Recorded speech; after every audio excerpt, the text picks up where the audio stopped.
எல்லாருக்கும் நமஸ்காரம். இப்போ நம்ம லலிதா சகஸ்ரநாமத்துல போன கிளாஸ்ல நம்ம 1 to 15 ஸ்லோகாஸ் பார்த்தோம். அதுல இருக்கக்கூடிய நாமாக்கள் பார்த்தோம். இன்னைக்கு 16th இருந்து பார்க்க போறோம். அதாவது அருணாருண கௌசும்ப அப்படின்னு ஆரம்பிக்கிற நாம அதுல இருந்து பார்க்க போறோம். நம்ம எவ்வளவு முடியறதோ அவ்வளவு பார்க்கலாம் இன்னைக்கு. சோ அதுல ஃபர்ஸ்ட் 16வது ஸ்லோகம். அருணாருண கௌசும்ப வஸ்திர பாஸ்வத் கடி தடி ரத்ன கிங்கினி காரம்ய ரத்ன கிங்கினி காரம்ய ரஷனா தாம பூஷிதா அப்படிங்கிறது நாமம், அப்படிங்கிறது ஒரு ஸ்லோகம். சோ அதை பார்க்கலாம் இப்போ. சோ அருணாருண கௌஸ்தும்ப வஸ்திர பாஸ்வத் கடி தடி அப்படின்னா என்ன அர்த்தம்னா, அருணாருண அருண அருண அப்படின்னா என்ன, அருணம்னா சிவப்பு, அருணாருண அப்படிங்கும் போது அதையே ரொம்ப இதுவா சொன்னா, அழுத்தி சொன்னா எப்படி இருக்கும் அந்த மாதிரி. அதாவது ரொம்ப சிவப்பாக, அருண அருண அப்படிங்கும் போது 2 தடவை சொல்றோம், அவ்வளோ சிவப்பாக இருக்கு அப்படின்னு அர்த்தம். அதே மாதிரி அம்பாலோட ஆடை, அம்பாள் ஆடை போட்டுன்னு இருப்பா இல்லையா, அது எந்த கலர்ல இருக்கு, நல்ல சிகப்பு கலர்ல இருக்காம். அதே மாதிரி அபிராமி பட்டரும் கூட எப்படி சொல்லியிருக்காருன்னா, ஒல்கு செம்பட்டுடையாள் அப்படின்னு அவரோட இதுலயும் பாடியிருக்காரு இல்லையா. அதே மாதிரி செந்நிறத்துல பட்டு அணிந்துண்டு பிரகாசிக்க கூடிய இடையை கொண்டவள், அதுதான் அருணாருண கௌசும்ப வஸ்திர பாஸ்வத் கடி தடி. பாஸ்வத் அப்படிங்கும் போது நல்ல பிரகாசிக்க கூடிய அப்படின்னு அர்த்தம். கௌசும்ப வஸ்திர அப்படின்னாக்க சிவந்த பட்டாடை போட்டு இருக்க கூடியவள் அப்படின்னு அர்த்தம். சோ தேவி தன்னோட இடுப்புல என்ன போட்டு இருக்கா, கௌசும்ப வஸ்திரத்தை அணிந்திருக்காள். அப்படின்னா என்ன அர்த்தம், நல்ல சிகப்பான வஸ்திரத்தை தேவி போட்டு இருக்கா அப்படின்னு அர்த்தம். எல்லாருமே மியூட் போட்டுக்கோங்க பிளீஸ், மத்தவாளுக்கு டிஸ்டர்ப் ஆகக்கூடாது. அடுத்தது ரத்ன கிங்கினி காரம்ய ரஷனாதாம பூஷிதா அப்படின்னா, ரத்ன கிங்கினி காரம்ய அப்படிங்கும் போது என்ன அர்த்தம், கிணிகிணின்னு ஒளி எழுப்பக்கூடிய ரத்ன மணிகளோட இருக்கக்கூடிய இடுப்பு கொடி, அதாவது நம்ம அதை மேகலை அப்படின்னு சொல்லுவோம், இல்லாட்டி ஒட்டியானம் அப்படின்னு சொல்றோம். அப்படி நல்ல ஒளி எழுப்பக்கூடிய ஒட்டியானத்தை அம்பாள் போட்டுன்னு இருக்காளாம். அம்பாள் இடுப்புல ஒரு ஒட்டியானம் போட்டுன்னு இருக்கா. அதுல எப்படி இருக்கு, நிறைய மணிகள் இருக்கா. அப்படி நடந்து போயிட்டு இருக்கா இல்லையா, அங்கேயும் இங்கேயும். அப்ப எப்படி இருக்கா, அந்த மணிகள்லாம் கிணு கிணு கிணு கிணுன்னு சத்தம் போடுறதான் அவன் நடைக்கு ஏத்தா மாதிரி.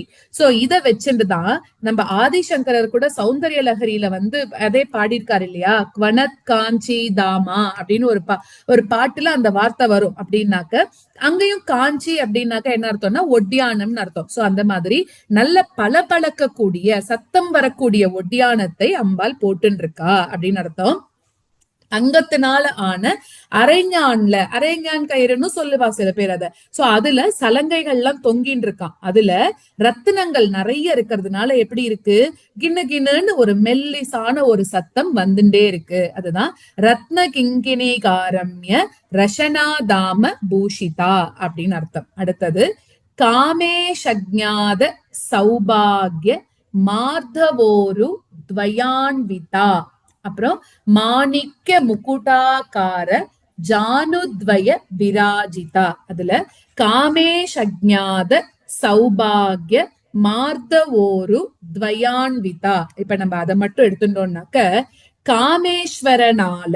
காமேஸ்வரனால மட்டுமே தெரியப்பட்ட அழகும் மென்மையும் இருக்கக்கூடிய 2 தொடைகளை உடையவள் அப்படின்னு அர்த்தம். அதாவது ஊரு அப்படின்னாக்க இந்த இடத்துல தொடை அப்படின்னு அர்த்தம். அம்பாளோட தொடை எப்படி இருக்கு, ரொம்ப மிருதுவாகவும் ரொம்ப அழகாகவும் இருக்கு. அது யாரால மட்டுமே தெரிஞ்சிருக்கப்படுறது, காமேஸ்வரனால மட்டுமே தெரிஞ்சு வச்சிருக்கப்படுற தொடைகள், அழகான தொடைகளை உடையவள் அப்படின்னு அர்த்தம். அடுத்தது சௌபாகிய தொடைகளோட இருக்கக்கூடியவள் அப்படிங்கிற மாதிரியும் சொல்லலாம். அடுத்தது பார்த்தோம் அப்படின்னாக்க மாணிக்க முகுடாக்கார ஜானுத்வய விராஜிதா அப்படின்னாக்க மாணிக்க கற்களால ஆன சிவந்த கடினமான அந்த தொப்பிகள் மாதிரி இருக்கக்கூடிய 2 முழங்கால்களோட இருக்கக்கூடியவள் அப்படின்னு அர்த்தம். அதாவது மாணிக்கத்தினால செய்யப்பட்ட தொப்பி போல இருக்கக்கூடிய முழங்கால் சில்லுகளோட இருக்கக்கூடியவள் அப்படின்னு அர்த்தம். அது எப்படி இருக்கா, ரொம்ப சிவந்தும் கடினமான தொப்பி மாதிரியும் இருக்கு அப்படின்னு சொல்றா. அடுத்ததாக சில புக்ல வந்து முக்குட்டா இருக்கும், சில புக்ல மக்குட்டா இருக்கும். அது நம்ம எப்படி வேணாலும் அதை சொல்லிக்கலாம். அடுத்தது பார்த்தோம் அப்படின்னாக்க இந்திர கோப பரிக்ஷிப்த ஸ்மர தூணாப ஜங்கிகா கூடகுல்பா கூர்ம பிருஷ்ட ஜெயிஷ்ணு பிரபதான்விதா. பிரப இல்ல பிரபதான்விதா. அப்படி பண்ணும்போது இந்திரகோப பரீட்சிப்த அப்படின்னாக்க என்ன அர்த்தம்? அதாவது அம்பரா துணி, மன்மதன் கிட்ட இருக்கக்கூடிய அம்பரா துணியை பத்தி சொல்றா. மின்மினி பூச்சிகளால மொய்க்கப்பட்ட அந்த மன்மதனோட அம்பரா துணிகளை ஒத்த கணுக்கால்களை உடையவள் அப்படின்னு சொல்றா. மன்மதன் வந்து அம்பாள் கையில இருக்கக்கூடிய அதே மலர் அம்புகளை வச்சுட்டு இருக்கான் அப்படின்னு நமக்கு தெரியும் இல்லையா?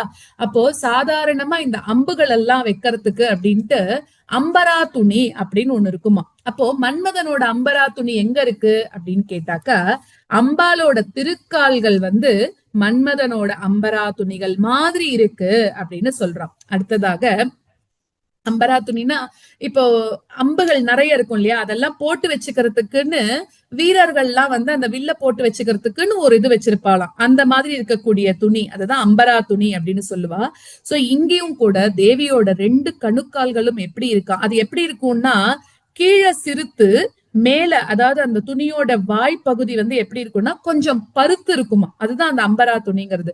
சோ இங்க அம்பாலோட கணுக்கால்கள் எப்படி சொல்றான்னா ரொம்ப ரெட் கலர்ல இறுக்கமா காணப்படுறதாம். இது எப்படி இருக்குன்னா ராத்திரியில பார்க்கக்கூடிய, ராத்திரியில மட்டுமே நம்ம கண்ணுக்கு படக்கூடிய மின்மினி பூச்சிகளால பதிக்கப்பட்டு ரொம்ப அழகோட இருக்கக்கூடிய மன்மதனோட அந்த அம்பரா துணிகள் போல காட்சி கொடுக்கிறது அப்படின்னு சொல்றா. அதாவது சுபாவத்திலேயே ரொம்ப செம்மையோட இருக்கக்கூடிய கால்கள் மின்மினி பூச்சிகளோட அந்த கூட்டத்தோட பிரகாசத்தினால ஒளிக்கிற மாதிரி இருக்கு அப்படின்னு சொல்றா.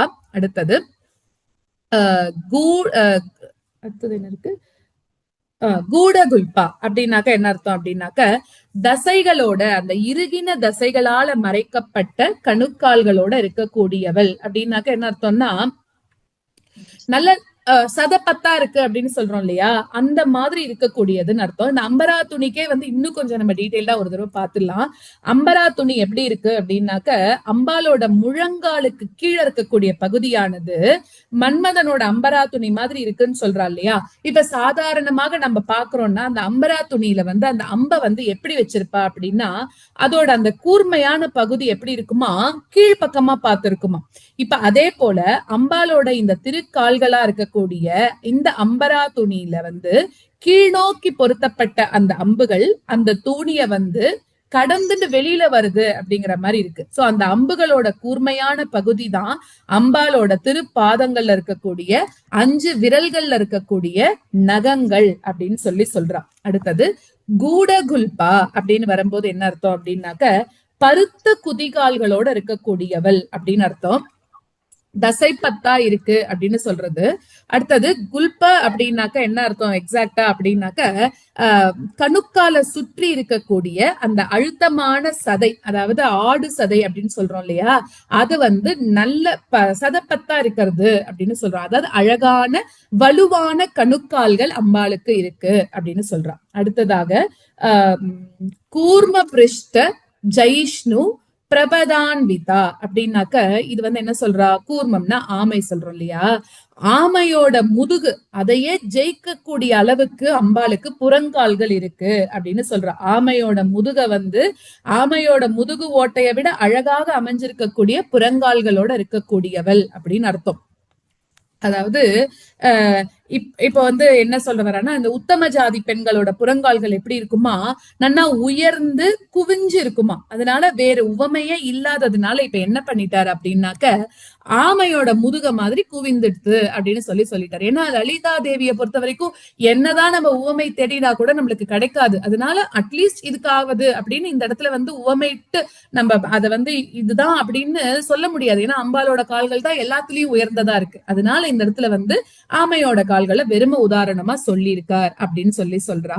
அடுத்ததாக கூடகுல்பா நக தீதி அது முடிஞ்சிருது இல்லையா.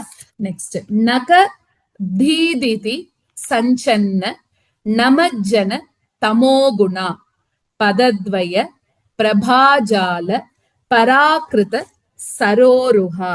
சோ இந்த இடத்துல நக தீதிதி அப்படின்னாக்க என்ன அர்த்தம்? தன்னோட அந்த பாத நகங்களோட காந்தியினால என்ன பண்ற அம்பாள், தன்னை வணங்கக்கூடியவா கிட்ட இருக்கக்கூடிய தமோகுணம், அதாவது நம்ம கிட்ட எல்லாம் தமோகுணம் இருக்கு இல்லையா, அஜ்ஞானம்னு சொல்றோமே, அதுதான் அந்த அஜ்ஞானம்னு சொல்லக்கூடிய இருட்ட போக்கடிக்கிறவள். எதனால? அம்பாலோட பாத நகங்கள்ல இருந்து அவ்வளவு ஒரு காந்தி வருமா, அதனால நம்மளோட அஜ்ஞானத்தை போக்கடிக்க கூடியவள் அப்படின்னு சொல்றா. யாரெல்லாம் அம்பாளை நமஸ்காரம் பண்றாளோ அவ எல்லாருக்கும் அம்பாள் என்ன கொடுக்கறா? ஞானத்தையே கொடுத்துட்டு இருக்காளாம். சோ அவளோட தமோகுண அஜ்ஞானத்தை போக்கடிக்க கூடியவள். யாரெல்லாம் வந்து வணங்குறா இன்னும் கேட்டாக்க, பிரம்மா விஷ்ணு இந்த மாதிரி இருக்கிறவாள்லாம் கூட அவளை வந்து வணங்குறா. சோ அவளோட அஜ்ஞான இருட்டையும் இந்த அம்பாள் அகற்றறா அப்படிங்கிற மாதிரி இந்த இடத்துல சொல்றான். அடுத்தது பதத்வய பிரபாஜால பராக்கிருத சரோருஹா அப்படின்னாக்க, அதாவது பதத்வய, துவயம்னாலே நம்மளுக்கு வந்து ரெண்டு இல்லையா?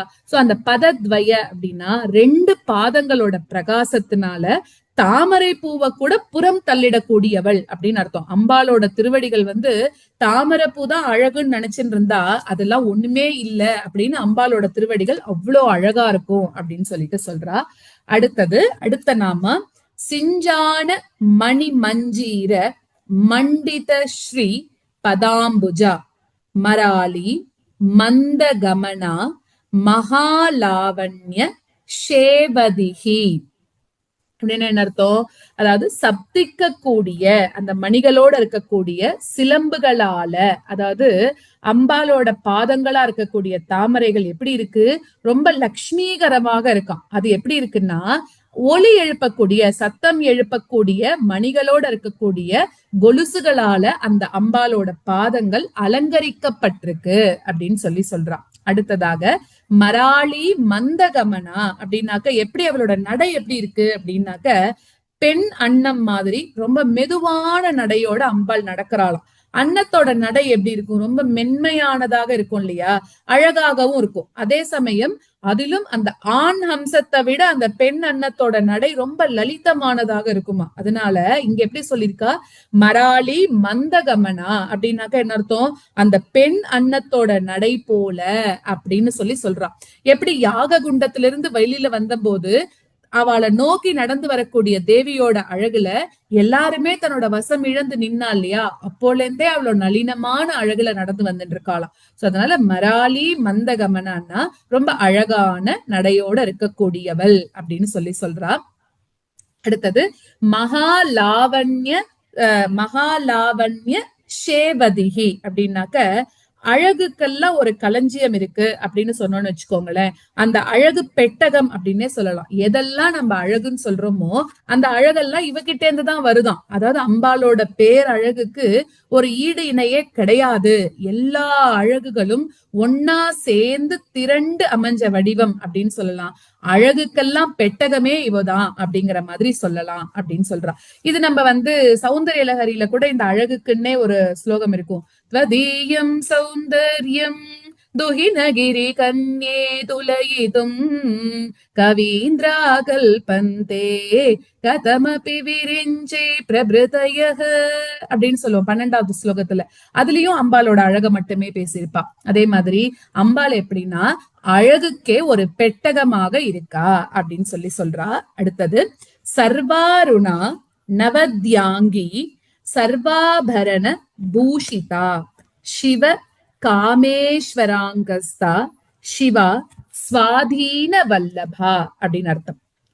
அதாவது சர்வாருணா அப்படின்னாக்க என்ன அர்த்தம் அப்படின்னா, தன்னுடைய சரீரம், வஸ்திரம், ஆபரணம், புஷ்பம், காந்தி இது எல்லாமே எப்படி இருக்கா? சிவந்த நிறத்தோட இருக்கக்கூடியவள். அதனால என்னன்னா சர்வ அருணம், எல்லாமே அருண நிறத்துலதான் இருக்கு. அக்னி குண்டத்திலிருந்து தோன்றினா இல்லையா, அதனால ஏற்பட்ட செந்நிறம்னு நம்ம நினைச்சிடக்கூடாது. அவளோட எல்லாமே செந்நிறமானவைதான் அப்படின்னு சொல்றான். அப்புறம் நவத்யாங்கி பக்கத்துல ஒரு எஸ் மாதிரி இருக்கும். ஆக்சுவலா அது எப்படின்னா அனவத்யாங்கி. அந்த இடத்துல நம்ம ஆவ சைலண்டா படிக்கிறோம். அதனாலதான் நம்ம படிக்கும் போது எப்படி படிப்போம்னா சர்வாருணா நவத்யாங்கி அப்படின்னு படிப்போம். பட் அந்த இடத்துல ஆ இருக்கு, சைலண்டா இருக்கு அந்த இடத்துல, அவ்வளவுதான்.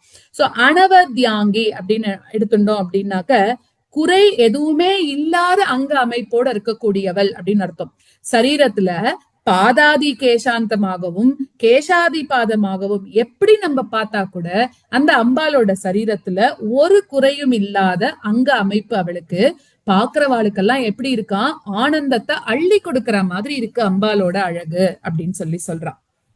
அடுத்தது சர்வாபரண பூஷிதா அப்படின்னா என்ன அர்த்தம், எல்லா ஆபரணங்களாலையும் அலங்கரிக்க பெற்றவள் அப்படின்னு அர்த்தம். தேவி போட்டு இருக்கக்கூடிய பல ஆபரணங்கள், அதாவது சூடாமணில இருந்து ஆரம்பிச்சு பாதாங்குலீயகம் வரைக்கும், அதாவது கல்பசூத்திரம், காளிகா புராணம், இதுல எல்லாம் தேவியோட ஆபரணங்கள் மட்டுமே சொல்லப்பட்டிருக்கான். சோ அந்த மாதிரி முன்னாடி நாமால நம்ம படிச்சா போல குறைவில்லாத அழகான அங்க அமைப்போட இருக்கக்கூடிய தேவிக்கு எல்லா ஆபரணங்களும் இப்ப என்ன பண்றதுன்னா இன்னும் கொஞ்சம் அழகூட்ட முயற்சி பண்றதாம். ஆனா அதுங்களால முடியலையா. ஏன்னா அம்பாலே ஒரு அழகு பெட்டகம்னு சொல்லியாச்சு இல்லையா. இவ போட்டு இருக்கக்கூடிய ஆபரணத்துக்கே அழகு எதுன்னா அம்பாள் கிட்ட இருந்துதான் வருது அப்படின்னு சொல்லிட்டான். சர்வ ஆபரணங்களாலையும் பூஷிதா அப்படின்னா அலங்கரிக்க பெற்றவள் அப்படின்னு அர்த்தம். இன்னொன்னு ஒருவேளை இந்த அலங்கார பொருட்கள் கூட அலங்கார தன்மையை இவகிட்ட இருந்துதான் எடுத்துக்கிறதோ அப்படிங்கிற மாதிரியும் சொல்லலாம் அப்படின்னு சொல்றா. அடுத்தது சிவ காமேஸ்வராங்கஸ்தா சிவா சுவாதீன வல்லபா.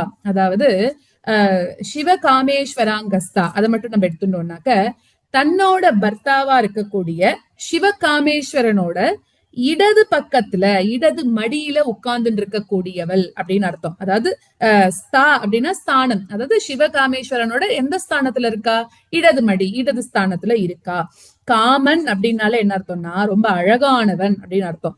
சிவன் அப்படின்னாக்க மங்களகரமானவன் அப்படின்னு அர்த்தம். ஈஸ்வரன் அப்படின்னாக்க எல்லாத்தையும் தன்னோட இஷ்டப்படி ஆளக்கூடியவன் அர்த்தம். சோ அதனால இவனுக்கு பேர் என்ன வந்துருத்து, சிவ காமேஸ்வரன் அப்படின்னு வந்துருத்தான். அடுத்ததாக விரும்பிய ரூபத்தை எடுக்கக்கூடியவன் அப்படின்னு ஒரு அர்த்தம் சொல்லலாம் நம்ம. சோ காமனை விட சௌந்தரியத்துல அதிகமானவர் அப்படிங்கறதுனால இவருக்கு பேரு காமேஸ்வரன் அப்படின்னு வந்துருத்தான். அடுத்தது சிவா. சிவா அப்படின்னா என்ன அர்த்தம், சிவம்னாலே மங்களம் அப்படின்னு சொல்லிட்டோம். சிவனோட மனைவியா இருக்கிறதுனால சிவா அப்படின்னு இவளுக்கு ஒரு பேர் இருக்கு, அம்பாளுக்கு ஒரு பேர் இருக்கு அப்படின்னு சொல்றா. மங்களமே உருவானவள் அம்பாள், மங்களத்தை கொடுக்கக்கூடியவள் அம்பாள் அப்படின்னு சொல்றா. பரபிரம்மத்தோட இச்சா வடிவத்துல இருக்கக்கூடியவள், அதாவது மோட்ச வடிவத்துல இருக்கக்கூடியவள் அப்படின்னு சொல்றா. அம்பாள் கிட்டதான் எல்லாமே லயிக்கிறதாம், அதனாலயும் அவளுக்கு பேரு சிவா அப்படின்னு சொல்றோம். அடுத்தது சுவாதீன வல்லபா அப்படின்னாக்க தன் வசப்பட்ட அந்த அன்பு நாயகனை தன் வசத்திலேயே வச்சுட்டு இருக்க கூடியவள், அதுதான் சுவாதீன வல்லவள். அதாவது தன்னோட கண்ட்ரோல்ல வச்சுட்டு இருக்கா. சுவாதீனம்னா தன்னோட கண்ட்ரோலுக்கு உட்பட்டு வச்சுட்டு இருக்கா அப்படின்னு அர்த்தம். ஓகேவா. அதாவது அவருக்கு அடங்கியவளாக இல்லாம சுதந்திரமா இருக்கா அப்படின்னா கூட பரமேஸ்வரனோட அன்பு மனைவியாகவே இவ எப்பவுமே இருந்துட்டு இருக்கா. சுவாதீன சுதந்திரமுள்ளவள், வல்லபான அன்புக்குரியவள். சோ சுவாதீன வல்லபாவா இருக்கா அப்படின்னு அர்த்தம். தன் வசப்பட்ட அன்போட இருக்கக்கூடிய நாயகனை வச்சுட்டு இருக்க கூடியவள், தன்னோட வச்சுட்டு இருக்க கூடியவள் அப்படின்னு அர்த்தம். அடுத்தது இந்த தேவியோட இந்த இருப்பிடத்தெல்லாம் சொல்லணும்னு தொடங்கின வாக்தேவிகள் முதல்ல என்ன சொல்றா, சிவ காமேஸ்வரனோட மடிய சொல்லிட்டுதான் மேல அவளோட அந்த வாசஸ்தலங்களை சொல்றா. இனிமே வரப்போறதெல்லாம் ஸ்ரீநகர வர்ணனை, ஸ்ரீபுர வர்ணனை. முதல்ல அம்பாள் எங்கெங்கெல்லாம் இருக்கா அப்படின்னு சொல்ல ஆரம்பிக்க போறா. அதுல முதல்ல அம்பாள் இருக்கக்கூடிய இடம் எது, சிவனோட இடது மடியில அம்பாள் இருக்கா அப்படின்னு சொல்லிட்டா. அடுத்தது சுமேரு மத்திய ஸ்ருங்கஸ்தா ஸ்ரீமன் நகர நாயிகா சிந்தாமணி கிருஹாந்தஸ்தா பஞ்ச பிரம்மாசனஸ்திதா. சோ சுமேரு மத்திய ஸ்ருங்கஸ்தா, இங்கேயும் ஸ்தா அப்படின்னு ஒரு வார்த்தை வந்திருக்குல்ல. முதல் நாமாலையும் எப்படி வந்தது, ஒரு இடத்துல நம்மளுக்கு ஸ்தா அப்படின்னு வந்தது. சிவ காமேஸ்வராங்கஸ்தா, அங்கேயும் ஸ்தா இருக்கு, அங்க இருக்கான்னு அர்த்தம். இப்ப என்ன வந்திருக்கு, சுமேரு மத்திய ஸ்ருங்கஸ்தா. சோ இப்ப எங்க இருக்கா, மேரு பர்வதத்துக்கு நடுவுல இருக்கக்கூடிய சிகரத்துல இருக்கக்கூடியவள். அதாவது சுமேரு அப்படின்னு சொல்லக்கூடிய ஒரு தங்கமலை உலகத்தை தாங்கக்கூடிய ஆதாரமாக இருக்கிறது. இதுக்கு மத்தியில ஒரு முக்கோணம் போல ஒரு 3 சிகரங்கள் இருக்கா. இந்த சிகரங்களுக்கு நடுவுல அதை விட உயர்வாக 4வதாக ஒரு சிகரம் இருக்குன்றா. அதுதான் தேவி உரையக்கூடிய ஸ்ரீநகரம் இந்த சிகரத்துலதான் இருக்கு அப்படின்னு சொல்றா. அதுதான் சுமேரு மத்திய ஸ்ருங்கஸ்தா. ஓகே, 2வது இடமும் பார்த்தாச்சு. அடுத்தது ஸ்ரீமன் நகர நாயிகா அப்படின்னா என்ன அர்த்தம்? அந்த ஸ்ரீநகரம்னு சொல்றோமே அதுக்கு நாயகியாக இவதான் இருக்கா அப்படின்னு அர்த்தம். ஸ்ரீநகரம் அப்படிங்கிறது வந்து அதாவது ஸ்ரீமத் லக்ஷ்மி வித்யா நகரம் அப்படின்னும் தேவியோட இருப்பிடம் அப்படின்னு சொல்லப்படுறது. அதுக்கு அதிபதியாக இருக்கா அப்படின்னு அர்த்தம். அடுத்ததாக ஸ்ரீமன் நகரம் அப்படிங்கிறது ஸ்ரீசக்கரம் அப்படின்னு பொருள் வச்சுக்கலாம் நம்ம. சோ ஸ்ரீசக்கர நாயிகா அப்படின்னு இதுக்கும் ஒரு பேர் வச்சுக்கலாம். சோ இந்த மாதிரி ஸ்ரீமன் நகர நாயிகா அப்படிங்கிறதுக்கு நம்ம பொருள் பார்த்தோம். அடுத்தது சிந்தாமணி கிருஹாந்தஸ்தா, இங்கேயும் ஸ்தா முடியாது. அடுத்தது எங்க இருக்கா? சிந்தாமணி கிருஹாந்தஸ்தா அப்படின்னு பாக்குறோம். அதாவது சிந்தாமணிகளால நிர்மிக்கப்பட்ட அந்த வீட்டுல இருக்கக்கூடியவள். அந்த சிந்தாமணி கல்லு பத்தி நம்ம ஏற்கனவே பார்த்திருக்கோம் இல்லையா? சிந்தாமணி என்ன பண்ணும்? சிந்தாமணின்னு ஒரு கல் இருக்கிறதா சொல்லுவா. அது என்ன பண்ணும்னா அது வந்து நம்ம எது வேணும்னு கேக்குறோமோ அதை உடனே கொடுத்துடுமா. சோ சிந்தாமணியோட குணமே அதுதானா. சிந்தாமணிங்கிறது எதை கேட்டாலும் கொடுக்குங்கிறதுனால சிந்தாமணி குணனிகா அப்படின்னு நம்மள வந்து நம்ம பாடியிருக்காரு, ஆச்சாரியர் வந்து பாடியிருக்காரு அப்படின்னு சொல்றோம் நம்ம. அது மாதிரி அதாவது சௌந்தர்ய லகரியில பாடியிருக்காரு.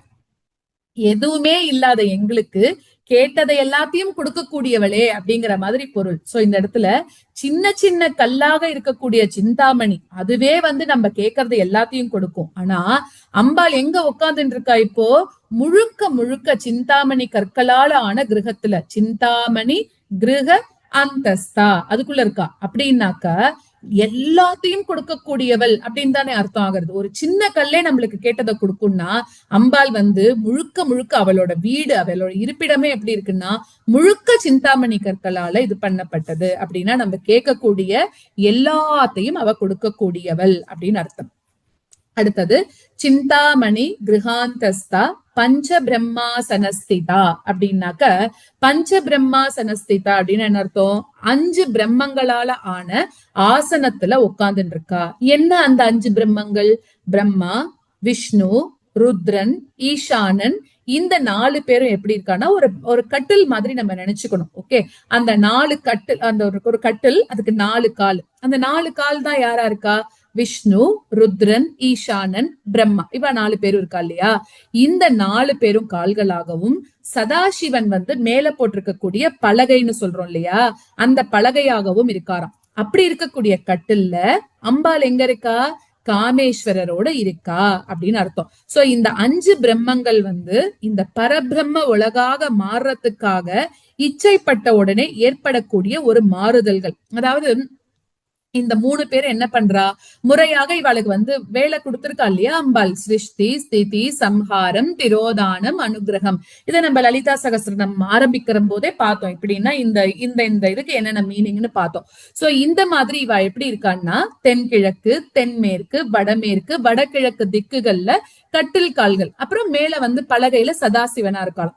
இவ 5 பேரும் என்ன பண்றான்னா கண்மூடி தேவியோட தியானத்துல பிரம்ம நிலையில இருக்கிறதுனால இவாளுக்கு பஞ்ச பிரம்ம அப்படிங்கிற பேர் கிடைச்சிருக்கு. சோ பிரம்மத்திலிருந்து தோன்றினதுனாலையும் பிரம்மத்திலேயே திருப்பி போய் ஒடுங்கிறதுனாலையும் இவாளுக்கு பிரம்மம் அப்படின்னே இவாளை நம்ம சொல்றோமோ.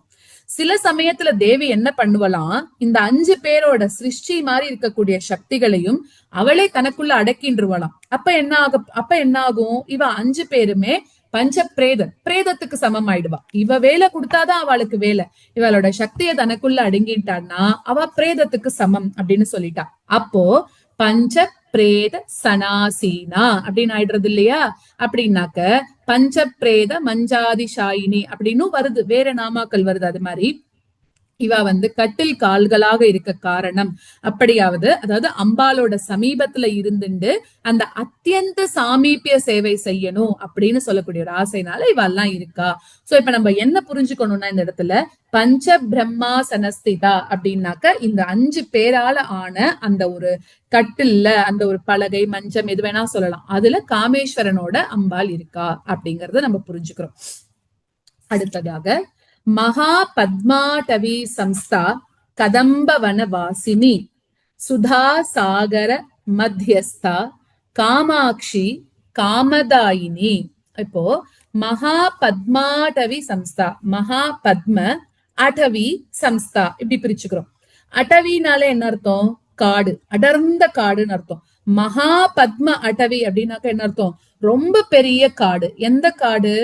தாமரை காடு. பெரிய அளவுல இருக்கக்கூடிய, அடர்ந்து இருக்கக்கூடிய தாமரை காடு. பெரிய தாமரை காட்டுல வசிக்கக்கூடியவள் அப்படின்லாம். இப்ப இந்த தாமரை காடு எங்க இருக்கு? முதல்ல நம்ம பார்த்தோம், அம்பாள் வந்து சிவனோட இடது மடியில இருக்கா பார்த்தோம். அப்புறம் சிந்தாமணி கிரகத்துல இருக்கா பார்த்தோம். அதுக்கப்புறம் பாத்தீங்கன்னா பஞ்ச பிரம்மாசனத்துல இருக்கா பார்த்தோம். இப்ப வந்து எங்க இருக்கா? மகா பத்ம அடவி சம்ஸ்தா எங்க இருக்கா? பெரிய தாமரை காடுல இருக்கா. அந்த தாமரை காடு எங்க இருக்கு? அந்த சிந்தாமணி கிரகத்துக்கு நடுவுல இருக்கா. அதாவது இன்னொன்னு கூட சொல்லலாம். தாமரை காடுக்கு வந்து நம்மளோட பிரம்மரந்திரத்துல மேல, அதாவது உச்சி மண்டை சொல்றோம் இல்லையா, சகசிராரம் எப்படி வேணா சொல்லலாம் இல்லையா, அங்க 1000 இதழ்கள் கொண்ட தாமரையில வசிக்கக்கூடியவள் அப்படின்னு சொல்லலாம். இங்க மகா பத்மம் அப்படின்னு சொல்லக்கூடிய ஒரு நல்ல யானை இனம், அந்த மாதிரி இருக்கக்கூடிய யானைகள் நிறைந்த காடு கஜ ஆரண்யம் அப்படின்னு சொல்லலாம். கஜ ஆரண்யம் அப்படின்னு நம்ம வந்து எந்த க்ஷேத்திரத்துக்கு சொல்லுவோம்னு உங்களுக்கு தெரியும். கஜாரண்ய க்ஷேத்திரம் திருவானைக்காவல தான் நம்ம அப்படி சொல்லுவோம் இல்லையா. சோ அந்த மாதிரி அங்க இருக்கக்கூடியவள், அதனால இவளுக்கு பேரு அகிலாண்டேஸ்வரி அப்படின்னு பேர் இருக்கு அப்படின்னு சொல்லலாம். சோ ஈஸியா புரிஞ்சுக்கணும் அப்படின்னா, மகா பத்ம அடவி சம்ஸ்தா அப்படின்னாக்க லலிதா சகஸ்ரநாமத்துல பொறுத்த வரைக்கும் அது ஒரு பெரிய காடு. எப்படிப்பட்ட காடு? அநேகமான தாமரை பூக்கள்லாம் பூத்திருக்கக்கூடிய காடு. சோ அந்த இடத்துல இவ வந்து வசிச்சுட்டு இருக்கா அப்படின்னு சொல்லலாம். அடுத்ததாக கதம்ப வனவாசினி அப்படின்னாக்க என்ன அர்த்தம்? அந்த கதம்ப மரக்காட்டுல வசிக்க கூடியவள் அப்படின்னு அர்த்தம். கதம்ப வனம்னாக்க நிறைய பூக்கள் இருக்கக்கூடிய கதம்ப மரக்காட்டுல வசிக்க கூடியவள் அப்படின்னு அர்த்தம். அடுத்தது சிந்தாமணி கிரகத்தை சுத்தி ஒரு பெரிய மணி மண்டபம் இருக்காம். அதை சுத்தி என்ன இருக்கு? ஒரு கடம்ப மர காடு இருக்கு. அதுல வசிக்க கூடியவள் அப்படின்னு அர்த்தம். ஸ்ரீபுரத்துல எடுத்துட்டோம்னா 25 தத்துவங்களோட வடிவமாக உலோகங்கள், ரத்தினங்கள், அப்புறம் இதனால ஆன 25 மதில்கள் இருக்கிறதாக சொல்லப்பட்டிருக்கு. நம்ம லலிதா ஸ்தவரத்னம் படிச்சும் போது இதை எவ்வளவு டீடைலா படிச்சோம்னு நம்மளுக்கு தெரியும். ஒரு கோட்டை இருக்கு, அதை தாண்டி மதில்கள், அதை தாண்டி நம்ம உள்ள போறோம். அப்புறம்தான் அங்க போய் நம்ம வந்து அம்பாளையே தரிசனம் பண்றோம்னு நம்ம லலிதா ஸ்தவரத்னம் படிச்சவா எல்லாருக்கும் தெரியும் இல்லையா. அதே மாதிரி இங்க 25 மதில்கள் இருக்கிறதாக சொல்றான்.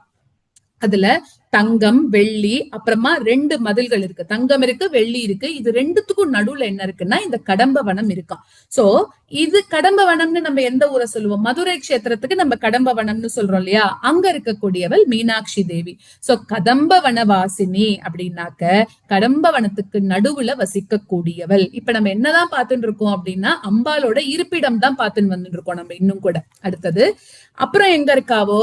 சுதா சாகர மத்தியஸ்தா எங்க இருக்கா? அடுத்ததாக அவளோட இடம் சுதா அப்படின்னா அமிர்தம்னு அர்த்தம். சாகர மத்தியஸ்தா கடல், அமிர்த கடலுக்கு மத்தியில ஸ்தா, அமிர்த கடலுக்கு நடுவுல இருக்கக்கூடியவள். இந்த அமிர்த சாகரம் அப்படிங்கிறது வந்து ஒரு இடத்துல இதுல சொல்லிட்டு இருக்கா. சோ அந்த மாதிரி இப்ப நம்ம என்ன எடுத்துக்கிறோம்னா ஒரு பெரிய அமுத கடல் இருக்கு, அதுக்கு நடுவுல அம்பாள் உட்கார்ந்துட்டு இருக்கா அப்படின்னு சொல்லலாம். இல்லாட்டி அமுத கடல்ல நம்மள கொண்டு போய் சேர்க்கக்கூடிய சகசிரார பத்மத்துல உட்கார்ந்துட்டு இருக்கா அப்படின்னு சொல்லலாம். இல்லாட்டி அமுத கடலாகவே அம்பாலே இருக்கா அப்படின்னு சொல்லலாம். சோ சுதா சாகர மத்தியஸ்தாங்கிறதுக்கே நம்ம இப்படி எல்லாம் பொருள் எடுத்துக்கலாம்.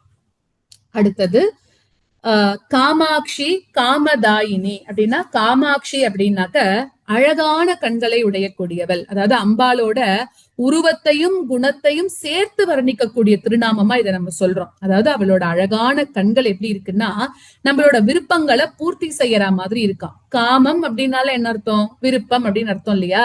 சோ நம்மளோட விருப்பங்கள் எல்லாத்தையும் பூர்த்தி பண்ணக்கூடியவள். இந்த உயிர்கள் எல்லாம் படைக்கணும், படைச்சு அருளணும் அப்படின்னு சொல்லக்கூடிய அந்த பரம்பொருளோட விருப்பத்தை நிறைவேற்றத்துக்காகவே அவதாரம் எடுத்தவள் அப்படின்னு அர்த்தம்.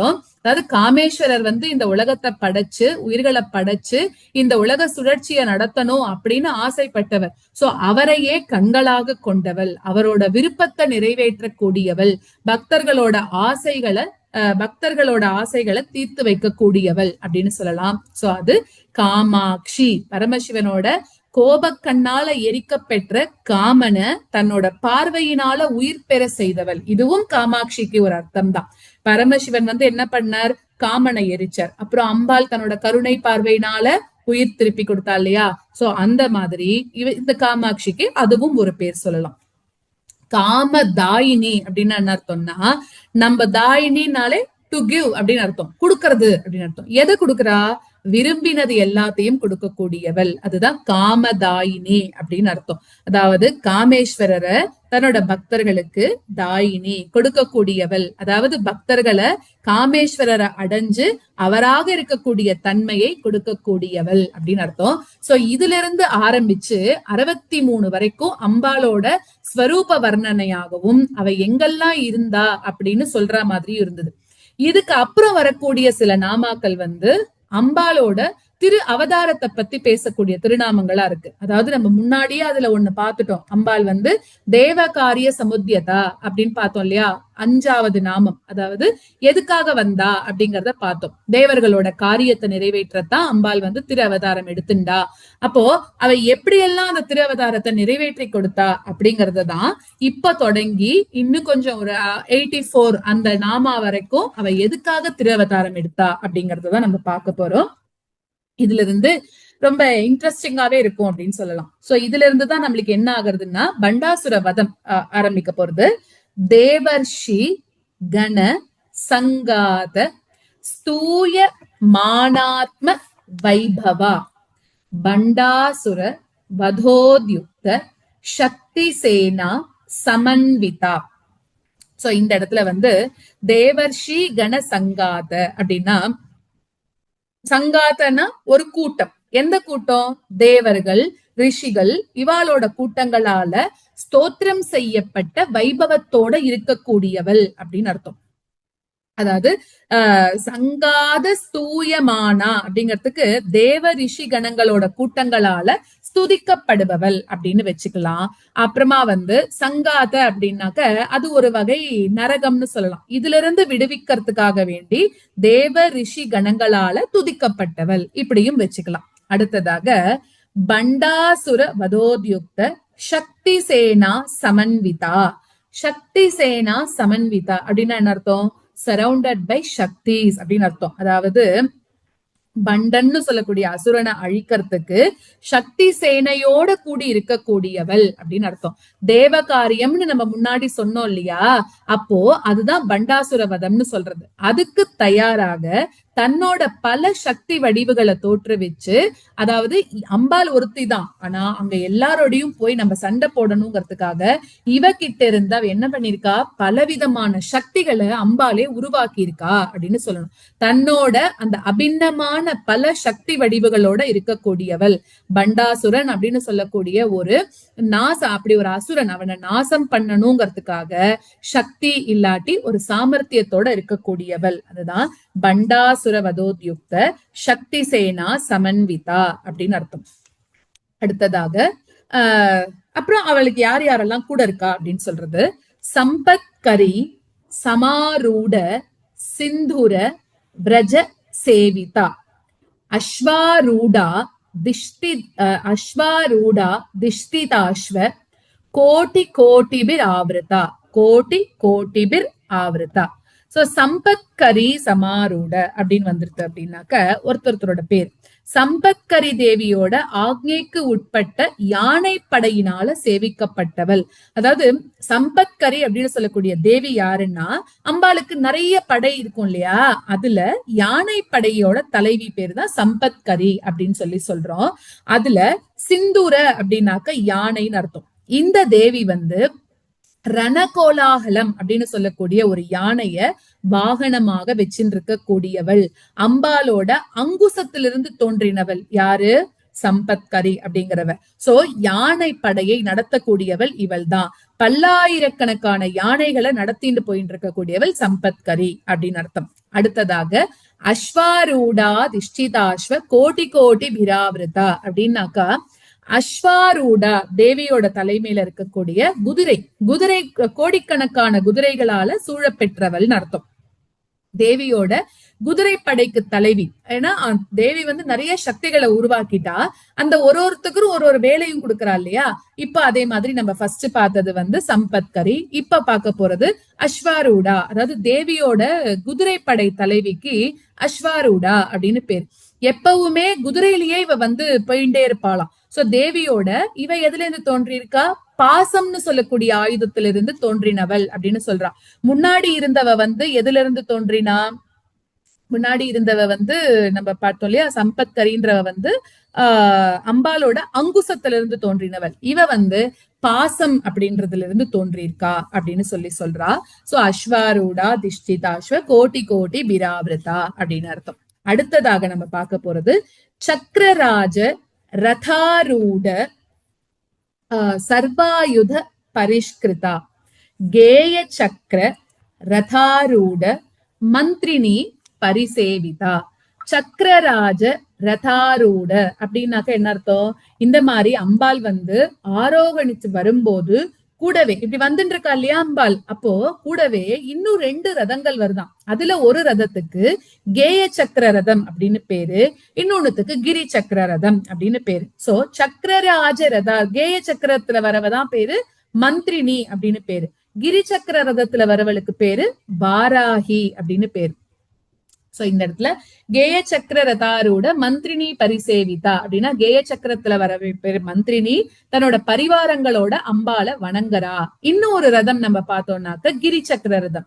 அதாவது கிரி சக்கர ரதாரோட தண்டநாத புரஸ்கிருதா அப்படின்னாக்க தண்டனை கொடுக்கறதுக்குன்னு ஒருத்தி இருப்பா இல்லையா, அவதான் கிரி சக்கர ரதத்துல வந்துட்டு இருக்காளாம். அவளும் கூட இப்ப என்ன பண்றா, அம்பால சேவிக்கிறா.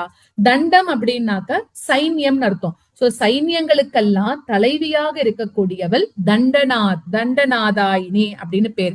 சோ கேய சக்கரம் அப்படின்னு சொல்லக்கூடிய தேரில முதல்ல சக்கரராஜ ரதாரோட சர்வாயுத பரிஷ்கிருதா ஸ்ரீ சக்கரமா இருக்கக்கூடிய தேர்ல ஏறி எல்லா ஆயுதங்கள்னால புடைசூழ விளங்கக்கூடியவள் அப்படின்னு அர்த்தம். அடுத்ததா வந்து நம்ம பார்க்க போறது கேய சக்கர ரதாரோட மந்திரினி. சோ கேய சக்கரம்னு சொல்லக்கூடிய தேர்ல மந்திரினி தேவியால வழிபட பெற்றவள். தேவியோட கரும்பு வில்லுல இருந்து மனசக்தியோட வடிவாக தோன்றினவள் தான் இவோ அப்படின்னு சொல்றா. ஷாமலா இவள் வந்து ஒரு கார்மேகம் மாதிரி வண்ணத்துல இருக்கக்கூடியவளாம். சங்கீதத்துல சிறந்த ஞானத்தோட இருக்கக்கூடியவள். வீணைய ஒரு கையிலும் கிளிய ஒரு கையிலும் தெரிச்சுட்டு இருக்கக்கூடியவள். இனிமையான வாக்கு, கான சக்தி, மனோவசீகரம் இது எல்லாத்தையும் கொடுக்கக்கூடியவள் இந்த ஷியாமலா அப்படின்றவள். அடுத்ததாக தேவியோட பரிவாரத்துல அவளுக்கு அடுத்த ஸ்தானம் தான் இந்த மந்திரினிக்கு உண்டாம். ஏன்னா தேவியோட ரொம்ப நெருக்கத்துல இருக்கக்கூடியவள் இந்த மந்திரினி அப்படின்னு சொல்லலாம். அதாவது ரொம்ப க்ளோஸா இருக்கிறவள்கிட்ட சில விஷயங்கள் நம்ம டிஸ்கஸ் பண்ணுவோம்ல, கவுன்சிலிங் பண்ணிப்போம் இல்லையா, அந்த மாதிரி தேவிக்கு ஏதாவது தேவை, இவளுக்கு ஏதாவது தேவைன்னா மந்திர ஆலோசனை அப்படின்னு சொல்றதும் ஒரு வழக்கம் உண்டு.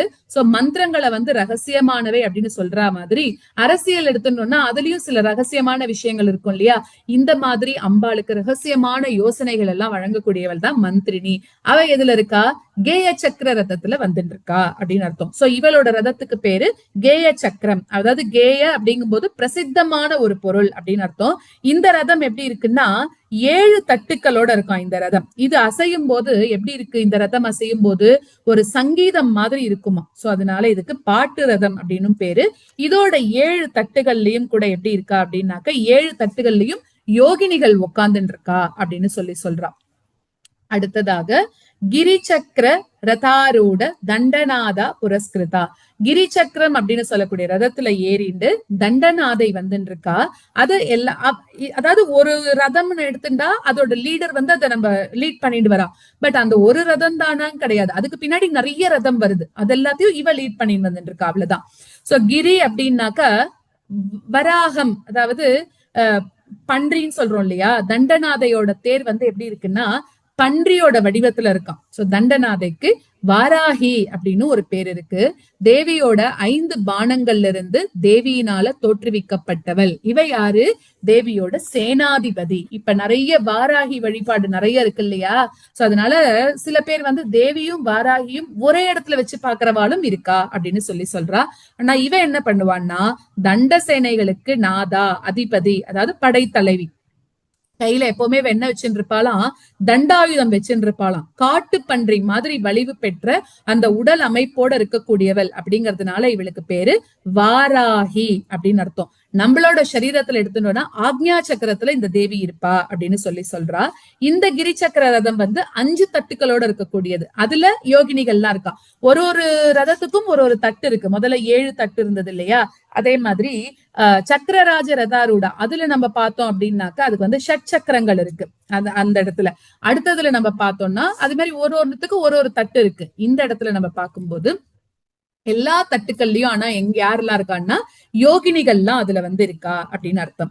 சோ அடுத்தது ಗಿರಿಚಕ್ರ ರಥಾರೂಢ ದಂಡನಾದ ಪುರಸ್ಕೃತ ಜ್ವಾಲಾ மாலினி காக்ஷிப்த வஹ்னி பிராகார மத்தியக அப்படின்னாக்க ஜுவாலா மாலினி தேவியால சுற்றிலும் அமைக்கப்பெற்ற நெருப்பு கோட்டைக்கு நடுவுல இருக்கா. இவளை தாண்டி நம்மளால தேவிய போய் பார்க்கவே முடியாது. ஏன்னா ஒரு நெருப்பு கோட்டை கட்டின்னு உட்கார்ந்துட்டு இருக்கா. எதனா நம்ம தப்பான ஒரு எண்ணத்தோட போனோம்னா அந்த நெருப்பு நம்மள வந்து எரிச்சிடுமா. சோ அதனால ஸ்ரீ சக்கரத்துல தேவியோட இருப்பிடமா இருக்கக்கூடிய அந்த பிந்து ஸ்தானத்தை சுத்தி இருக்கக்கூடிய முக்கோணத்துல அதுக்கு பக்கத்துல 15 நித்யா தேவிகளும் இருக்காளாம். இதுல வந்து அழிவற்றவர்கள், கால வடிவாக இருக்கக்கூடியவர்கள், இவெல்லாம் வந்து காமேஸ்வரி, பகமாலினி, நித்ய கிளின்னா, பேருண்டா, வஹ்னிவாசினி, மகாவஜ்ரேஸ்வரி, சிவதூதி, துவரிதா, குலசுந்தரி, நித்யா, நீலபதாகா, விஜயா, சர்வமங்களா, ஜுவாலா மாலினி, சித்ரா இப்படி எல்லாம் இருக்கா. இவாளுக்கு நடுவுல பிந்துஸ்தானத்துல 16வது மகாநித்தியாக இந்த தேவியே இருக்கா அப்படின்னு சொல்றோம். சோ இவ எல்லாம் சூழதான் அம்பாள் அந்த இடத்துல இருக்கா. பண்டாசுர யுத்தத்துல அவனால தேவியோட சேனைக்கு எந்தவித கெடுதியும் ஏற்படாமல் இருக்கணுங்கிறதுக்காக ஜுவாலா மாலினிய 100 யோஜனை விஸ்தாரமும் 30 யோஜனை உயரத்துல இருக்கக்கூடிய ஒரு நெருப்பு கோட்டையை அமைக்க செஞ்சு அதுக்கு நடுவுல தன்னோட சைன்யங்களோட இருந்ததாக லலிதோபாக்கியானத்துல இந்த கதைகள் வந்து பறக்க பேசப்படுறது அப்படின்னு சொல்றான். சோ ஒரு நெருப்பு கோட்டைக்குள்ள இருக்கக்கூடியவள் தான் இந்த ஜுவாலா மாலினி அப்படின்றவள். அடுத்தது வஹ்னி பிராகார மத்தியகா. அடுத்தது பண்ட சைன்ய வதோத்யுக்த சக்தி விக்ரம ஹர்ஷிதா நித்யா பராக்கிரமாட்டோப நிரீக்ஷண சமுத்சுகா அப்படின்னாக்க என்ன அர்த்தம்? பண்டனோட சைன்யத்தை அழிக்கிறதுல ஈடுபட்ட அந்த சக்திகளோட வீரத்தை கண்டு மகிழ்ச்சி அடைந்தவள் அப்படின்னு சொல்லலாம். அதாவது பண்டாசுரன் வந்து 30 குழந்தைகள், எல்லாமே சின்ன குழந்தைகளாம். அந்த தலைமுறை வந்து அங்க சண்டைக்கு வந்துருது அப்படின்னாக்க இங்க இருக்கக்கூடிய தலைமுறை இங்க இருந்து போகணும் அப்படிங்கிறதுக்காக 9 வயது பாலா அவ வந்து பால திரிபுர சுந்தரியாக அம்பாலோட ஒரு சக்தியாக அவ வரா. சோ இப்போ அந்த பண்டனோட சைன்யத்தை அழிக்கிறதுல எல்லாரும் ரொம்ப ஈடுபாட்டோட இருக்கலாம். அதனால அம்பாளுக்கு ரொம்ப சந்தோஷம் அடையதான். பண்டனோட அந்த படை பலத்தை அழிக்கணும்னு தேவி என்ன பண்றா, தன்கிட்ட இருக்கக்கூடிய தன்கிட்ட இருந்து பலவிதமான சக்திகளை தோற்றுவிக்கிறான். அவ எல்லாரும் என்ன பண்றான்னா போர்ல பண்டனோட படை பலத்தை எல்லாத்தையும் அழிச்சிடுறா. அதை கண்டு தேவி சந்தோஷப்பட்டுக்கிறா அப்படின்னு அர்த்தம். சோ இப்போ பால திரிபுர சுந்தரியோட அவதாரமும் இங்கதான் நடக்கிறது. அம்பாள் வந்து எல்லாருக்கும் நிறைய சின்ன சின்ன குழந்தைகள் எல்லாம் அனுப்புறான். அப்ப இந்த பால திரிபுர சுந்தரியா போய் எல்லாரோடையும் சண்டை போட்டு வரலாம். அதுவும் வரும் இப்போ. அடுத்தது நித்யா பராக்கிரமாட்டோப நிரீக்ஷண சமுத்சுகா அப்படின்னாக்க என்ன அர்த்தம் அப்படின்னா எதிரிகளை ஆக்கிரமிச்சுண்டு நித்யாதேவிகள் அவெல்லாம் புரிஞ்ச கோலாகலத்தை பார்க்கறதுல ரொம்ப உற்சாகத்தோட இருக்கக்கூடியவள். நம்ம ஏற்படுத்தின இந்த சக்தி இப்படி பண்டாசுரனோடையும் அவனோட கூட்டத்தோடையும் இவ்வளவு நானா சண்டை போடுறாளே அப்படின்னு இவ வந்து தன்னோட சேனைகளோட ரொம்ப மகிழ்ச்சியாக இருந்துட்டு இருக்கா அப்படின்னு அர்த்தம். அடுத்ததாக பண்டபுத்திர வதோத்யுக்த பாலா விக்ரம நந்திதா மந்திரின்யம்பா விரச்சித விஷங்கவத தோஷிதா. தோஷிதான்னு சொல்லிடக்கூடாது, தோஷிதான்னாதான் வந்து சந்தோஷப்படுறது அப்படின்னு அர்த்தம். பண்டனோட புத்திரர்களை அழிக்கிறதுல பாலாதேவியோட வீரத்தினால மகிழ்ச்சி அடைந்தவள் அப்படின்னு சொல்றோம் இந்த இடத்துல. இதான் நான் சொல்ல வந்தேன் இல்லையா, போர்க்களத்துக்கு போகக்கூடிய பாலா திரிபுர சுந்தரிக்கு கவசம் எல்லாம் போட்டு விட்டு வெற்றி திலகம் இட்டு அனுப்பி வச்சுட்டு, என்ன இருந்தாலும் அது ஒரு சின்ன குழந்தை தானே அப்படின்னு அம்பாள் தவிச்சுண்டு உட்கார்ந்துட்டு இருந்தாளாம். போர்க்களத்துல போனா அந்த குழந்தை சண்டை போடுறத பார்த்து மந்திரினியும் வாராகியும் அவ்வளவு சந்தோஷப்படுறா. அத இவகிட்ட விவரிச்சு சொல்றா. அப்போ லலிதா தேவியும் ரொம்ப சந்தோஷப்பட்டுக்கிறா அப்படின்னு சொல்றா. இப்போ படை வீரர்கள் எல்லாரும் அழிஞ்சிடுறா இல்லையா, அழிஞ்ச உடனே இவன் என்ன பண்றான், பண்டன் தன்னோட 30 குழந்தைகள் அவாளை போருக்கு அனுப்புறானா. இவா சதுர்பாகு உபமாயன் அப்படின்னு நிறைய பேரோட எல்லாரும் வரா. இவாள் எல்லாம் என்ன பண்றா, தேவியோட குமாரியா இருக்கக்கூடிய குழந்தை பாலா திரிபுர சுந்தரி கொன்னுட்டா அப்படிங்கிறா. பாலா எப்படின்னா 9 வயதே ஆன குழந்தையா. அவதான் என்ன பண்றான்னா, இவ தேவியோட கவசத்திலிருந்து தோன்றின அந்த கவசத்தை போட்டுண்டு ஒரு சின்ன ரதத்துல உட்கார்ந்துண்டு பண்டகுமாரர்களோட போர் பண்றா. இவளோட போர் திறமைய பார்த்து தேவி ரொம்ப மகிழ்ச்சி அடையறா அப்படின்னு சொல்றா. அடுத்தது மந்திரின் எம்பா விரச்சித விஷங்கவத தோஷிதா. மந்திரினி தேவி, அதாவது ஷாமலான்னு சொல்றோமே, அவ என்ன பண்றா, விஷங்கன் அப்படின்னு சொல்லக்கூடிய ஒரு அசுரனை வதம் பண்றத பார்த்து மகிழரா. ஒருத்தொருத்தரை வதம் பண்றா. அதுல இந்த இடத்துல பாலா திரிபுர சுந்தரி சண்டை போட்டதை பார்த்து ஏற்பட்ட வேகத்துல மந்திரினி என்ன பண்றா, விஷங்கன் அப்படின்னு சொல்லக்கூடிய ஒரு அசுரனை வதம் பண்றாளாம். அதை பார்த்து சந்தோஷப்பட்ட பரமேஸ்வரிய தான் இந்த திருநாமம் சொல்றது அப்படின்னு சொல்றான். மந்திரினி ஒருத்தரை வதம் பண்ணா வாராகியும் இப்ப ஒருத்தரை வதம் பண்ணணும் இல்லையா, அதனால விஷுக்கிர பிராணஹரண வாராகி வீரிய நந்திதா அப்படின்னு சொல்றான். வாராகி யார வதம் பண்ணா, விஷுக்ரன் அப்படின்னு சொல்லக்கூடிய அரக்கனை வாராகி அழிக்கிறா. அவனை பிராணஹரணம் செஞ்ச அந்த வீரியத்தை பார்த்து அம்பாள் சந்தோஷப்படுறா. அதனால சண்டை எப்படியெல்லாம் நடந்தது அப்படின்னு சொல்லக்கூடிய நாமாவளிகள் தான் இது எல்லாமே. அடுத்தது விஷுக்ர பிராணஹரண வாராகி வீரிய நந்திதா காமேஸ்வர முகாலோக கல்பித ஸ்ரீ கணேஸ்வரா. அதாவது காமேஸ்வரனோட முகத்தை பார்த்ததுனாலேயே கணேஸ்வரர் சிருஷ்டி பண்றா. இப்படி எல்லாம் பாக்குறா இல்லையா. இந்த மாதிரி சண்டை நடந்துட்டே இருக்கு. அப்ப பண்டாசுரன் விக்னம் அப்படின்னு சொல்லக்கூடிய ஒரு யந்திரத்தை அனுப்புறான். அப்போ அவன் மந்திரத்தை தந்திரத்தை எல்லாத்தையும், தூக்கம் மயக்கம் எல்லாத்தையுமே அவன் ஆயுதங்களா பிரயோகிக்கிறான் அப்படின்னு பார்த்தோம். இப்போ விக்னம் அப்படின்னு சொல்லக்கூடிய ஒரு யந்திரத்தை ஜெபிச்சு அனுப்புறான். அது என்ன பண்ணும், நிறைய தடைகளை ஏற்படுத்தக்கூடிய யந்திரமா. இப்ப பாக்குறா இந்த மாதிரி ஒண்ணு அனுப்புறானே, நம்ம என்னதான் பண்றது அப்படின்னு பாக்குறான். அப்போ பண்டாசுரன் அந்த யந்திரத்தை அனுப்பக்கூடிய ஆற்றல் அவனுக்கு எப்படி கிடைச்சதுன்னா, பரமேஸ்வரன் கிட்ட இருந்து அவன் வாங்கிட்டு வந்த ஆற்றல் தானோ அது. சோ அதை எப்படி பயன்படுத்துறோம் அப்படிங்கறதுதான் முக்கியம் இல்லையா.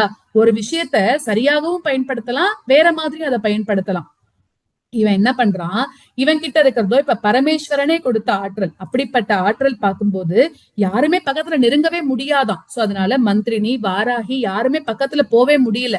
ஆனா அம்பாளால போக முடியும். ஆனா அம்பாள் என்ன பண்றா, உடனே போய் அவனை நம்ம முறிக்கணும் அப்படின்னு போகலையாம். ஏன்னா அவன் அந்த ஆற்றலை ஒருவேளை சரியா பயன்படுத்துறானா அப்படின்னு ஒரு வாய்ப்பு கொடுத்து பாக்குறாளாம். சோ பொறுத்திருந்து பாக்குறா. இப்ப என்ன பண்றா, அடுத்ததாக இவனை அரிக்கிறதுக்காக என்ன பண்றா, அப்படி அம்பாளும் எல்லா சக்திகளும், அம்பாளே நீண்ட சலுகை அவனுக்கு கொடுத்து வச்சுட்டு இருக்கா அந்த இடத்துல. அப்போ இப்படி அம்பாள் எல்லா சக்திகளும் விழுந்துட்ட நேரத்துல பாலாவும் மந்திரினியும் வாராகியும் மட்டும் இருக்கக்கூடிய அந்த பண்டாசுரன் என்ன பண்றான், விக்ன யந்திரத்தை இப்ப போடுறான். அப்போ அதை உடனே அழிச்சிடாம கொஞ்சம் பொறுத்து இருந்துட்டு பக்கத்துல இருக்கக்கூடிய காமேஸ்வரரை ஒரு புன்னகையோட பாக்குறா அம்பாள். ஏன்னா இப்ப வேறொருத்தர் வரணும் இல்லையா அழிக்கிறதுக்கு. அப்ப காமேஸ்வரரை பார்த்து வெறும ஒரு சிரிப்பு தான் சிரிக்கிறாள். அப்போ சிவ காமேஸ்வரரை பார்த்து அந்த அம்பாள் புன்னகை புரிஞ்ச உடனேவே காமேஸ்வர முகாலோக கல்பித ஸ்ரீ கணேஸ்வரா. யாரு வரா அந்த இடத்துல, அம்பாள் அப்படி புன்னகை பண்ண உடனே கணேசர் பிள்ளையார் வந்துடுறாரு அந்த இடத்துல. அவர் வந்தா என்ன பண்றாரு, இவன் அனுப்பிச்ச விக்ன யந்திரங்கள் எல்லாத்தையும் தூள் தூளாக பொடி பொடியாக உடைச்சிட்டார் அப்படிங்கறதோட இன்னைக்கு நிறுத்தலாம். அதுக்கப்புறம் மகா கணேச நிர்பின்ன அது என்ன ஆச்சுங்கிறத அடுத்த கிளாஸ்ல நம்ம பார்க்கலாம். ஓகேவா?